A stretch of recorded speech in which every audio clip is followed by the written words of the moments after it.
আসসালামু আলাইকুম। আশা করি সবাই অনেক ভালো আছেন। এটা হলো Oppo A3 5G ১২০ hertz refresh rate, ৪৫ watt fast charging system, সেই সঙ্গে রয়েছে ৫ মেগাপিক্সেলের পাঁচশো সেলফি ক্যামেরা এবং চিপসেট হিসেবে রয়েছে MediaTek Dimensity 6300। যাই হোক, ফোনটা যে বাজেট রেঞ্জে বাজারে এসেছে, সেই বাজেটে আমাদেরকে কি অফার করছে এই ফোনটা? কথা হবে সেসব নিয়েই। তো সময় নষ্ট না করে শুরু করা যাক আজকের ভিডিও। আপনারা যারা নতুন এই চ্যানেলে, দয়া করে চ্যানেলটি সাবস্ক্রাইব করুন। মোবাইলটার ডিজাইন এবং আউটলুকের কথা বলতে গেলে মোবাইলটার বডি এবং ফ্রেম দুটোই পলিকার্বনেটের তৈরি। Back panel plastic mat finishing এবং ব্যাক প্যানেলে ক্যামেরা হাউজিং গোলাকার বক্স আকৃতির, যার মধ্যে রয়েছে দুইটি ক্যামেরা এবং এটি ফ্ল্যাশ লাইট। তার পাশাপাশি ফ্রন্ট প্যানেলে রয়েছে পাঁচশো সেলফি ক্যামেরা। পোর্টস এবং বাটনের কথা বলতে গেলে মোবাইলটার রাইট সাইডে ছিল পাওয়ার বাটন এবং ভলিউম বাটন। পাওয়ার বাটনটি ফিঙ্গারপ্রিন্ট সেন্সর হিসেবে কাজ করে। মোবাইলটার লেফট সাইডে ছিল সিম বক্স। এখানে দুইটি সিম কার্ডের পাশাপাশি একটি ডেডিকেটেড মেমোরি ব্যবহার করা যাবে। ফোনটার উপরের অংশে কিছু ছিল না এবং নিচের অংশে ছিল USB type C charging port, main speaker, microphone এবং ৩.৫ মিলিমিটারের অডিও জ্যাক। মোবাইলটার ওয়েট এবং ডাইমেনশনের কথা বলতে গেলে মোবাইলটার থিকনেস 7.68 মিলিমিটার এবং ওজন ছিল ১৮৭ গ্রাম।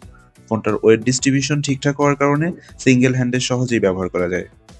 এছাড়াও ফোনটিতে ছিল IP54 প্রোটেকশন সার্টিফিকেশন, অর্থাৎ হালকা পাতলা বৃষ্টির পানির ফোঁটা বা ধুলোবালিতে ফোনটার তেমন কোনো ক্ষতি হবে না। এই মোবাইলটিতে রয়েছে ১২০ হার্টজ রিফ্রেশ রেট দিয়ে 6.67 ইঞ্চি সাইজের IPS LCD ডিসপ্লে, যার রেজুলেশন ৭২০x১৬০৪ পিক্সেল HD+, এবং ডিসপ্লে ডেনসিটি ২৬৪ পিপিআই এবং পিক ব্রাইটনেস ছিল ১০০০ নিক্স, যার কারণে ডিরেক্ট সানলাইটে ফোনটা ব্যবহার করতে লো লাইট জনিত কোনো সমস্যা ফেস করতে হবে না।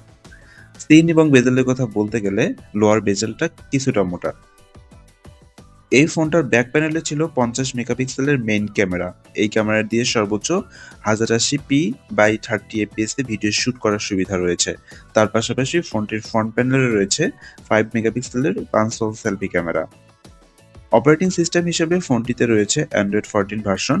এছাড়াও ফোনটিতে ৬ জিবি র্যাম রয়েছে, তার পাশাপাশি রয়েছে ১২৮ জিবি স্টোরেজ, যার র্যাম টাইপ হচ্ছে LPDDR4X এবং স্টোরেজ টাইপ eMMC 5.1।